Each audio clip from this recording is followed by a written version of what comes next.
Minha infância, eu cresci, meu primeiro emprego foi numa locadora de vídeo. Eu nunca fui tão fã de filmes. E hoje em dia, com as plataformas digitais, isso daí acabou. Pra mim, não tem sentido mais isso. Se você tem mais de 20 anos de idade, com certeza você deve lembrar o que é uma locadora. Esse nome até dói no seu coração, né? Mas caso você seja mais novinho, eu vou refrescar um pouco a sua memória. Era um lugar em que os filmes, depois que saíam do cinema, iam pra lá, para serem alugados. Claro que tinha aquela janela, talvez ia primeiro para uma TV a cabo, mas a gente ia lá mesmo. E era um lugar lotado de filme em que as pessoas iam, alugavam os filmes e tinha uma janelinha para elas devolverem esse filme. Porque tinha outras pessoas que queriam alugar esses mesmos filmes. Falando assim em voz alta, fica parecendo uma coisa ruim, porque parece que dá muito trabalho, porque hoje a gente tem algumas facilidades. Por exemplo, tem um streaming, a gente liga a televisão, na ponta do controle a gente pode ver qualquer filme. Mas era um negócio diferente, tinha um temperinho especial, sabe? A gente tem uma grande saudade dessa época, várias coisas lembram a nossa infância. Eu acredito que existam sim videolocadoras ainda mesmo no ano de 2024. Eu acho que o povo que gosta das relíquias, acho que deve ter alguma perdida por aí, ainda assim. Mas se existisse, você não iria de jeito nenhum? Não iria hoje. Eu prefiro a praticidade do controle ali na minha mão, escolher o que eu quiser. Acho que é mais prático hoje em dia.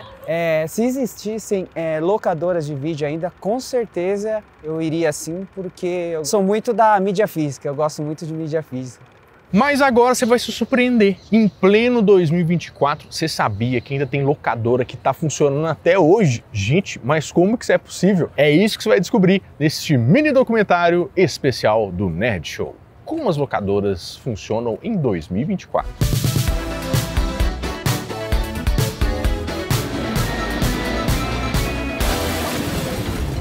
A gente podia começar esse vídeo em qualquer lugar, mas por que eu escolhi justamente em frente a esse conjunto de simpáticas lojinhas aqui? Porque ali funcionava uma das locadoras mais famosas aqui de São Paulo. A gente está bem aqui na Avenida Paulista, que é a 2001, uma das maiores locadoras dentre as quase 4.000 que existiram naquele período mais fértil das locadoras. Mas como que começou essa história de locadora? A história das locadoras do mundo não começa aqui no Brasil e, incrivelmente, não nos Estados Unidos, mas começa na Alemanha, onde tinha um camarada que estava doido para fazer uma coleção, só que a coleção dele era de Super 8. Você sabe o que é Super 8? Super 8 é um modelo de filme que era diferente por exemplo, do filme de 8mm. Em comparação com o filme 8mm, ele tinha um quadro maior e um menor furação lá na fita. E isso proporcionava uma melhor qualidade de imagem, porque a área de pegar lá a imagem era muito maior. Então o pessoal gostava muito, até por causa daquela estética Super 8, que é bem bonita, daquelas câmeras bem Steven Spielberg, assim, ó, pequenininha, que o pessoal inclusive usava muito para fazer filme caseiro. Isso foi uma grande febre no passado. Só que esse cara que tinha essa coleção de Super 8, o pessoal começou a ficar interessado, né? Falou assim, gente, mas que tanto de filme essa coleção que você tem aí deve ser mó legal, né? E ele começou a emprestar para os amigos dele. O amigo vai, o amigo vem, vai levando, e foi a primeira coisa que a gente pode chamar de locação.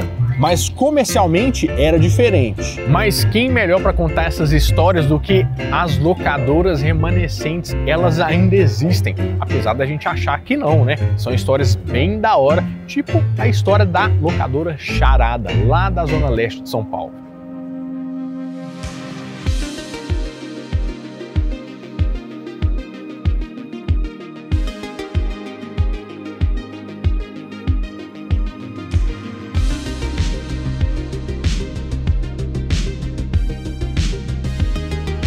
Então, os primeiros passos para montar a locadora, você não sabia por onde andar. Eu nunca fui empreendedor. Na minha família, inclusive, ninguém foi grande empreendedor. Então você não tinha o exemplo da família, de empreendedorismo e tal. Como se monta uma coisa que eu já gostava muito, né? E como é que eu poderia fazer? Porque eu acho que eu vou ter um dinheirinho, vou ter uma reserva. Como é que se faz? Eu não sei quanto dinheiro, quantos filmes, não sabia absolutamente nada mesmo, nada. E nem o Sebrae sabia direito. Eles não estavam bem informados. A própria Sebrae, que a orientação, o trabalho deles é orientar. E tive uma ideia que eu achei que foi boa. Falei, pô, a melhor forma é você ter o contato dos dois lados, da locadora e do produtor. Como? Sendo vendedor. Era só você fechar os olhos, porque o que tinha de anúncio pedindo vendedor, eu achei aquele interessante, porque filmes europeus, eu falei, opa, eu gosto de sair do Hollywood, do blockbuster, né, tal. Opa, filmes europeus, é esse que eu vou. E chegou a pasta de filme lá, então, a gente trabalha com filmes alemães e holandeses. Eu falei, alemão eu conheço, Herzog, tá, pô, legal, né, alemão. Holanda não tem tradição de filmes, né? Não tem. Holanda até hoje ainda não tem tradição. Muita tradição de filmes. Suécia tem, mas Holanda, legal. Mãe, traz a pasta. E a pasta, quando ele abre, você começa a ver uns negócios muito estranhos. Bom, não eram filmes convencionais. Mas mesmo assim eu aceitei, né? Eram filmes mais, vamos dizer, mais de 18 anos. E eu aceitei, comecei a ter o contato da produtora e da locadora. Como é que é? Você compra filme aonde e tal? E foi assim que eu peguei os contatos de como trabalhar bem, porque eu via que locadoras trabalhavam muito mal e algumas trabalhavam muito bem, então eu pegava o mal de uma e o bem do outro, e acho que isso me ajudou muito para montar uma locadora do jeito que eu queria e saber aonde comprar filme, que você não sabia onde comprar filme.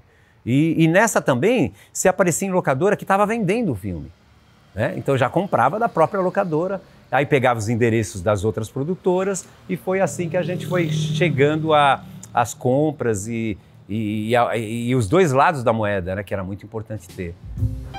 A história mesmo da locadora, comercialmente falando, começa lá nos Estados Unidos, com a Magnetic Video Corporation em 1968. O que esse rapaz fez? Ele era inteligente. Essa empresa arranjou um jeito de pegar aqueles filmes que estavam lá no cinema e colocar dentro de uma coisa magnética ali para você poder passar isso pro pessoal de casa, poder assistir. Assim, beleza, mas é uma tecnologia nova. Quem que ia querer fazer isso, sendo que o cinema estava dando rios e rios de dinheiro?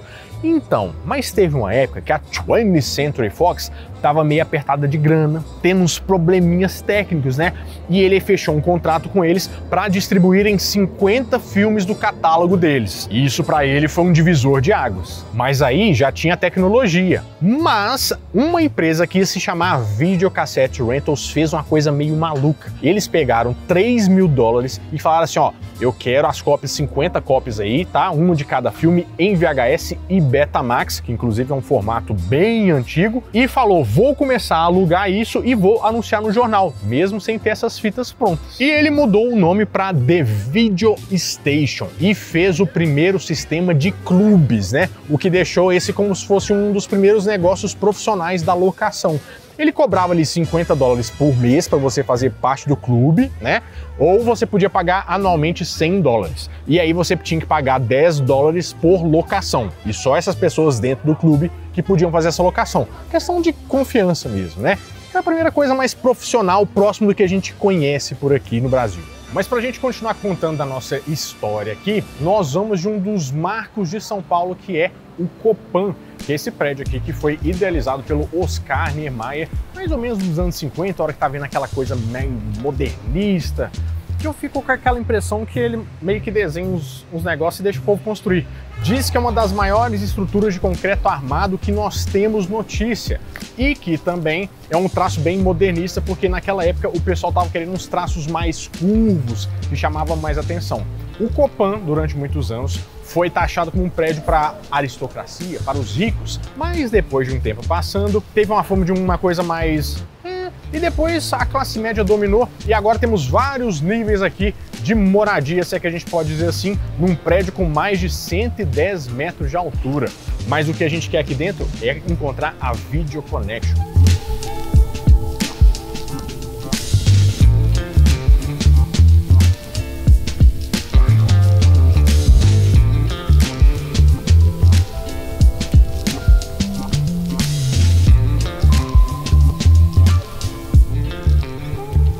Lá no início, tinha um amigo que montou uma locadora, foi em 85, chamava-se Montevideo, o nome dele é Elísio Damasceno da Silva Filho, foi o cara que começou o mercado praticamente. Me convidou para ser sócio e a gente começou distribuindo folheto em estacionamento e tal, no 5º andar do edifício na Rua da Consolação. Então era um negócio bem escondidinho, mas estava começando, né? Aquele auê de ter um filme em casa, assistir um filme em casa, home, né? Home movie. Era uma fascinação para muita gente. E adquirir aqueles aparelhos que eram caríssimos de VHS, né? E a gente começou a arrumar aparelho para as pessoas e tal, e começamos o mercado assim. Mas o negócio das locadoras aqui no Brasil mesmo começou nos anos 70, primeiramente com a Disque Vídeos, e depois que ela virou Omni Video. E daí para frente o negócio começou a decolar. Então nisso foi um sucesso, ficamos uns 2 anos nesse trabalho, até que os planos de governo, retenção de grana, ninguém pagava ninguém, aí paramos com a revenda.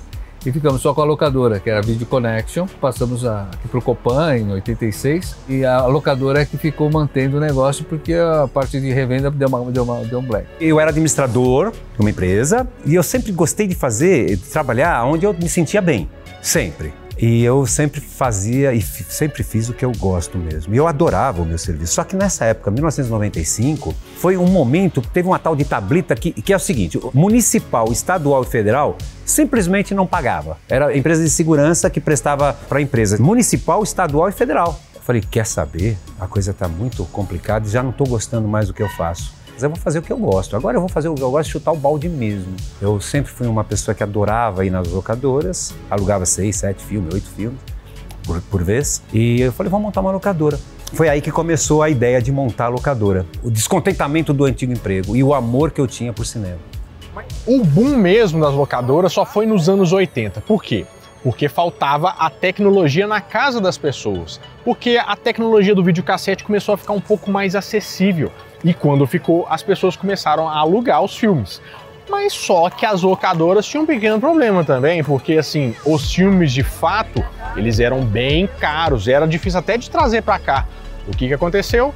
Às vezes você tinha que meio que copiar uns filmes dos outros aí. Não existia o mercado de vídeo, né? Não tinha distribuidoras, então a gente acabava copiando os filmes, alugava os filmes, copiava e alugava. Então essa era o pirata de antigamente, só que não era pirata, era alternativo. Foi um negócio que estourou, explodiu, a locadora explodiu. Começou com pirataria, tal, depois ela regulamentou. E em 95, quando eu abro, já é a fita legal, ou seja, já não tinha, a pirataria já era crime, porque no início podia a pirataria porque não existia filme.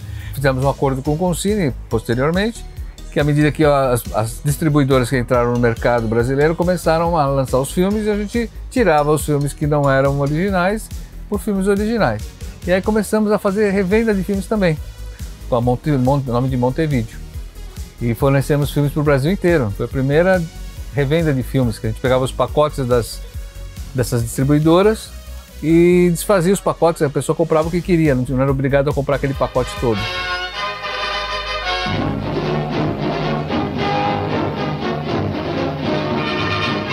From the blood and conflict of medieval Spain came the greatest hero of all time.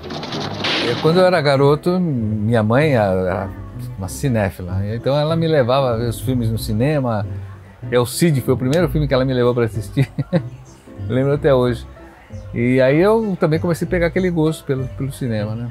A paixão, ela vem desde pequeno, assim, né? Bem pequeno. A primeira lembrança, assim, que eu tenho de por que o cinema mexeu comigo foi de eu ter ganho uma câmera. Eu tinha 9 anos. Eu lembro bem porque eu vim para esse bairro com 10. Ela passava filme. Você punha aqui uma folhinha manteiga, ia girando uma manivelinha, tinha uma lâmpada aqui, passava. Eu ganhei uns 30 filmes, né, junto com a câmera do meu irmão. Quando eu pus isso aí, eu achava tão incrível, porque a luz escura, o quarto escuro, você passava aquela cena e tinha um filme. Se você fazia assim, fazia a câmera vai e volta, sabe? E eu comecei, com os amiguinhos da rua, a cobrar um botão. Era botão, era figurinha, mas era um botão. Eu jogo bem botão pra caramba. Jogo de botão, sabe? Sim. Que o Chico Buarque é bom, escambau, mas eu sou o melhor. Aí o que acontecia? Eu cobrava botão para as pessoas entrarem, né? Depois eu percebi que se você passasse um lápis colorido, ele ficava colorido. Aí era 2 botões a entrada. Então eu comecei, acho que uma primeira paixão com cinema foi isso daí. A porta tá fechada. Santa Bárbara deve saber disso. Que diabo? Só se eu falasse com ela e explicasse a situação. Então fale. E eu lembro também, nessa época ainda, meus irmãos assinavam a Folha de São Paulo e vinha lá Bolsa de Cinema, que vinha na Folha de São Paulo, que eram os 3 melhores filmes brasileiros e os 10 melhores filmes que eles entrevistavam a pessoa quando saía do cinema. Eu lia lá e ficava sempre olhando, sabe o quê? O diretor do filme. E não o nome do filme tanto, mas o diretor. E ali aparecia Glauber Rocha, e os filmes também, né? Você ficava acompanhando. Será que ele continua em primeiro lugar? Então o interesse começa assim de uma coisa... E ver as fotos dos filmes. O último filme que eu realizei no Brasil foi o Dragão da Maldade contra o Santo Guerreiro, em 1968, que ganhou o prêmio de direção no Festival de Cannes de 69. E a primeira vez que você vai no cinema, aí foi um negócio do outro mundo, abrir aquela cortina, aquele cheiro de cinema, né? E você entrar e ver uma tela enorme, o filme, e era o Corintiano, do Mazzaropi, o primeiro filme que eu assisti. Então você entrou em porta errada, porque nós aqui não conversa outro assunto. Eu já tô cheio, desde que eu entrei aqui, é só falar em Corinthians, Corinthians, Corinthians. As capas de filmes eram muito importantes pra gente, porque só visualizando você já tinha uma ideia do filme, né? Se era bom, se não era, só pela capa você já via o estilo de filme que você ia assistir. Tinha sinopse e tudo mais, né? Tive até uma funcionária no começo que a gente não tinha as capas ainda, ela montava as capas com uma perfeição, a Lola Aronovich, que hoje ela está longe, não está nem aqui, mas é uma pessoa que me ajudou muito e isso ela sabia que a capa ia trazer mais público, né? The next thing.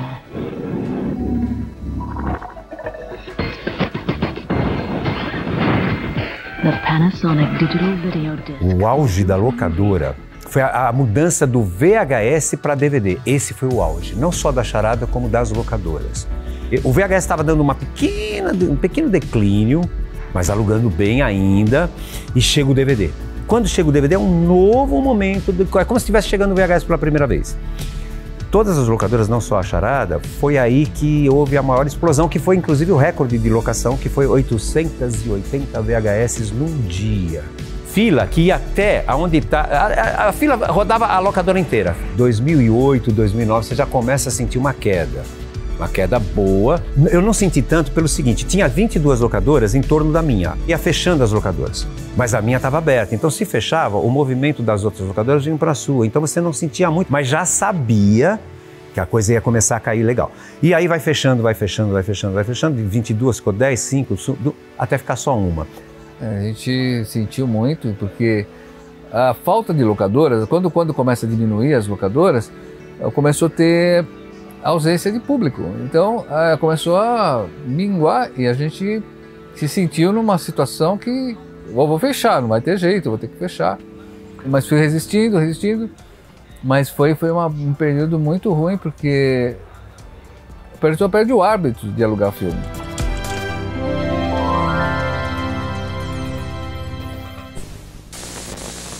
Eu lembro que quando foi gravado aqui o Cine Magia em 2014, até o diretor falou, a gente está gravando agora porque a gente sabe que daqui 1 ano, 2 não vai ter mais locadoras. Então, 2014 ainda tinha locadoras e ainda estava um movimento que dava para... E tinha uma coisa interessante também, porque eu sempre fiz a locadora como um hobby, eu nunca pensei em negócio. Então, o que acontecia? Eu comprava muito filme quando tinha muito movimento e comprava pouco filme quando tinha pouco movimento. Ou seja, ela acomodava a entrada e saída. Eu fazia tudo, né? Meu irmão, ele era o dono da locadora, mas sempre chegava o pessoal assim, pedia dicas de filmes, eu indicava como era a locadora de bairro, já conhecia o público, todo mundo, inclusive até hoje sempre eu vejo o pessoal na rua, o pessoal ainda lembra de mim, então sabia o gosto de todo mundo. Às vezes, quando ele precisava sair, eu ficava também tomando conta do caixa, quando tinha poeira na fita, tirava também, fazia tudo lá. Foi uma época muito boa mesmo da minha vida e muito legal estar falando aqui com você sobre isso. Eu detestava falar tá alugado, cara, como eu detestava. Eu acho que era um crime. O rapaz sai da sua casa, a pessoa sai da sua casa e você vai falar tá alugado. Né? É um crime, né? Aí você fazia o quê? Indicava filmes similares ou até melhores do que aquele. Isso eu gostava de fazer e era o meu trabalho, né? O perfil da população de locação hoje é de pessoas de bairros. Não é mais aquele pessoal centralizado ao redor da locadora, um raio de 500 metros como era antigamente. O edifício Copan é um prédio de moradores, que são 5 mil moradores. É muita gente. Só que o meu forte ainda não é esse público. São pessoas que vêm de outros bairros e outras cidades até próximas, né?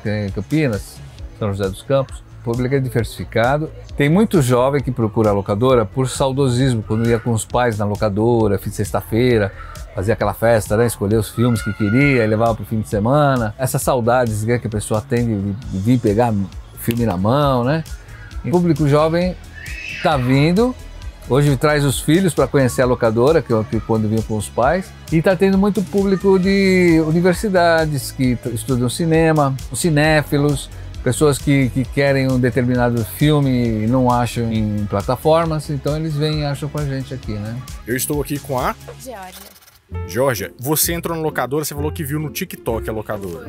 O que te encantou pra vir aqui, pra você poder... pra você ver, pra você conhecer? Qual que é o motivo? A minha geração não pegou tanto o VHS e essa cultura, né, da locadora, do material físico. Hoje a gente vive de streaming e eu gosto muito, é uma coisa que eu gosto de ter CDs, DVDs físicos. E falei, cara, é uma relíquia, porque você não vê mais locadoras, você não vê mais essa mídia física de consumo, né, de ter o material. Tá tudo no digital.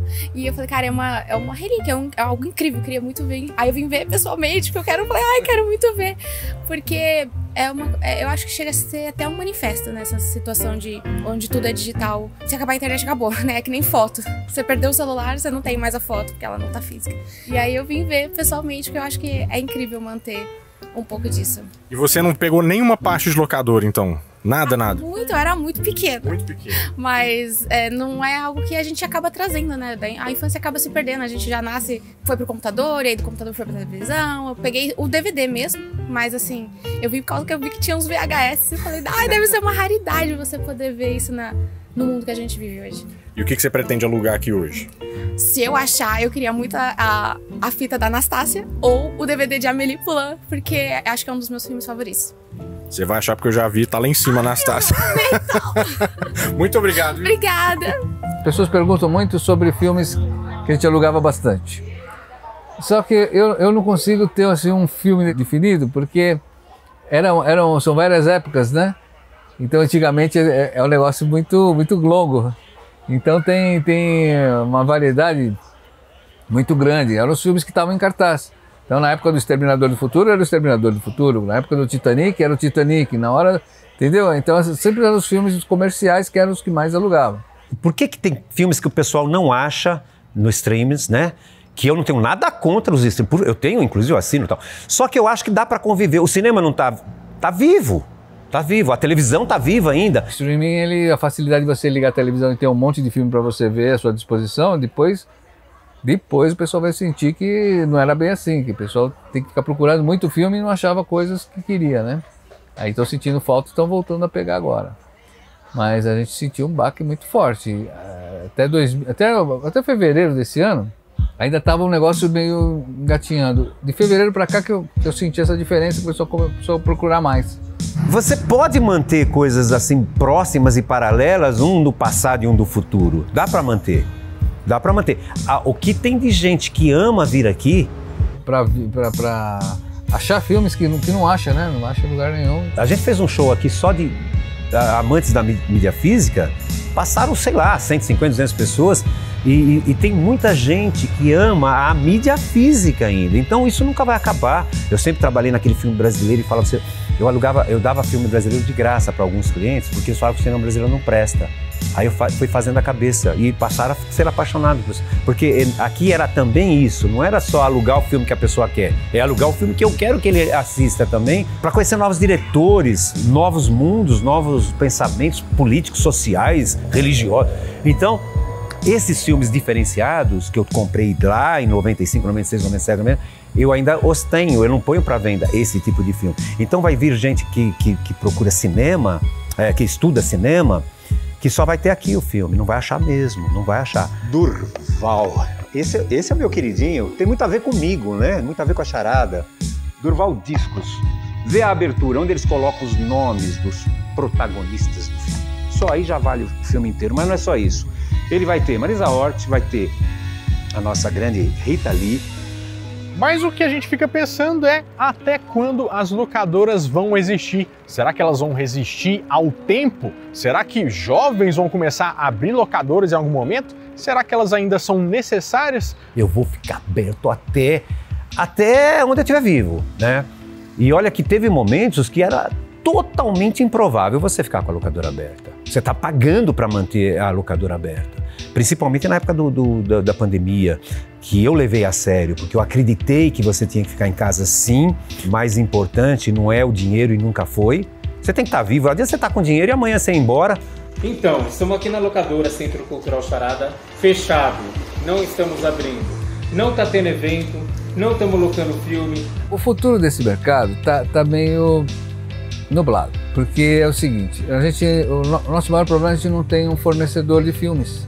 Então você não tem como atualizar os filmes. Então nós estamos trabalhando em cima de filmes antigos e de clássicos e filmes de diretores famosos e tal. É incógnita porque um dia isso vai minguando, né? A gente não tem novidade para as pessoas. Então elas vêm atrás de filmes que elas deixaram de ver no passado. Agora, todos os elementos era para que você fechasse, todos.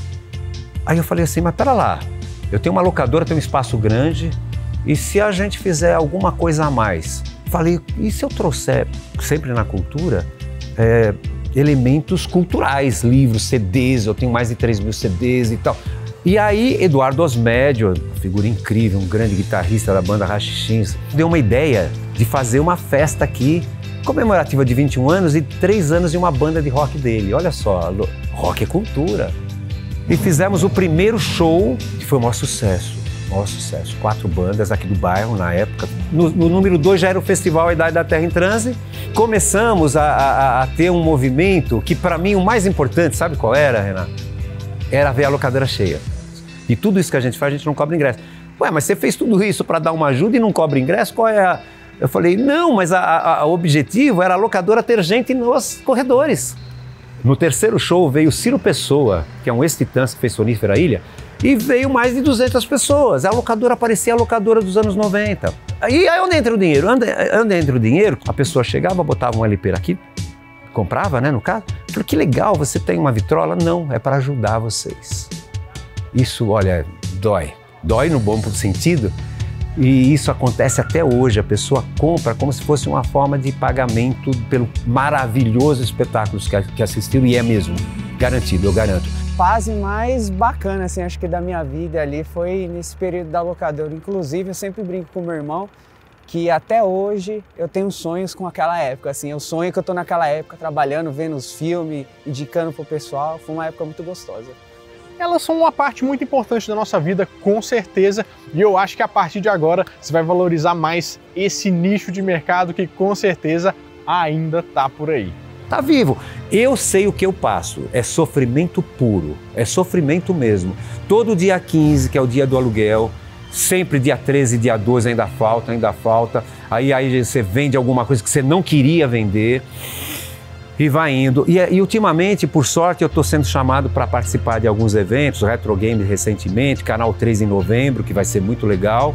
E esses eventos, sabe como eu analiso ele? Eu falei, puxa, deu para pagar 2 aluguéis, cara. A minha moeda de análise é essa. Esse último que eu fui, deu para pagar 2 aluguéis. Mas é um sofrimento gostoso, porque eu estou fazendo o que eu gosto, o que eu amo, o que eu tenho paixão. Isso me dá alguns problemas familiares, mas é tão gostoso fazer o que a gente gosta. E sabe onde eu ganho? É nas amizades. Onde eu poderia pensar em um dia ter pessoas aqui me entrevistando e eu estar num filme, na capa do filme, mesmo que seja com a mão, mas no VHS eu tô como pessoa inteira. Daqui 50 anos eu não estarei aqui com certeza e provavelmente nem a charada, mas eu tô nos filmes, eu tô vivo. Meu neto vai falar, olha, isso aqui é meu avô. Então, que dinheiro, pô. E se você gostou desse vídeo, não esquece que o seu like, seu comentário ajudam demais a gente a produzir mais conteúdo por aqui. E que mais outra coisa do passado que você quer saber? As histórias. Coloca aqui que eu tô doido pra saber. Bom, é isso. Eu vou ficando por aqui, mas de segunda a sexta às 7 horas da noite, a gente volta com mais um vídeo quentinho, fresquinho, crocante pra vocês. Então, adeus!